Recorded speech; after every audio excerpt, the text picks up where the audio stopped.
Praise the lord. ప్రభు యొక్క గొప్ప ఘనమైన నామములో అందరికీ శుభాభివందనములు తెలియజేసుకుంటూ ఉన్నాను. ఈ దినం చాలా గొప్ప దినం,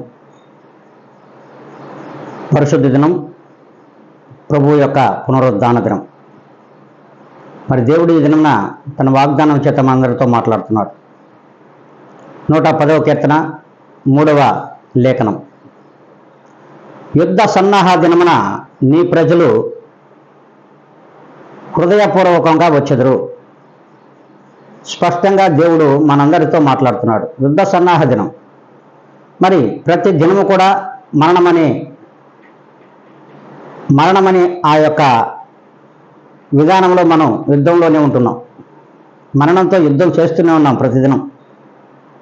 అలాగే ఆ మరణమును జయించిన వారు ప్రభువైన యేసుక్రీస్తు వారు. మరి ఆ దినం ఈ దినం. అందుకే ఈ దినమున తన యొక్క ప్రజలు ఇష్టపూర్వకంగా వచ్చెదరు అంటున్నారు. ఎక్కడికి? తన పరిశుద్ధ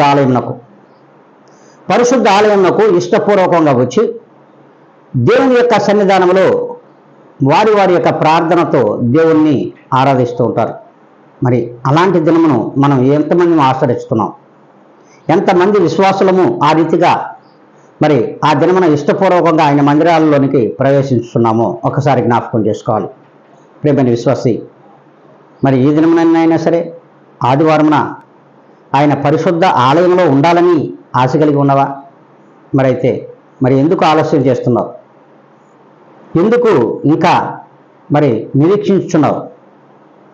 నీ యొక్క దేవుని మందిరంలో నువ్వు ఉన్న ఎడల దేవుడు నీకు ఆశీర్వాదములు ఇవ్వడానికి ఆయన రెడీగా ఉన్నాడు.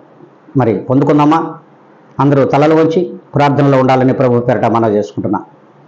పరిశుద్ధాత్మ దేవుడా, పరిపూర్ణుడా, ఇది పరిశుద్ధ దినం, పునరుద్ధాన దినం, ఆదివారం నీ మందిరంలోకి ప్రవేశించడానికి మా అందరికీ నాయన నీ కృపను మాకు తోడుగా ఉంచమని, నీ సన్నిధిని మాకు తోడుగా ఉంచి నీ మందిరమునకు నాయన మీరే నడిపించుకోమని యేసుక్రీస్తు యొక్క గొప్ప ఘనమైన నామములో వీక్షించున్న ప్రతి బిడ్డను నీ చేతులకు అప్పగించుకుంటూ నన్ను నేను మిక్కిలిగా తగ్గించుకొని అడిగి వేడుకొని ప్రార్థించి పొంది ఉన్నాం మా ప్రియ గొప్ప పరలోకపు తండ్రి.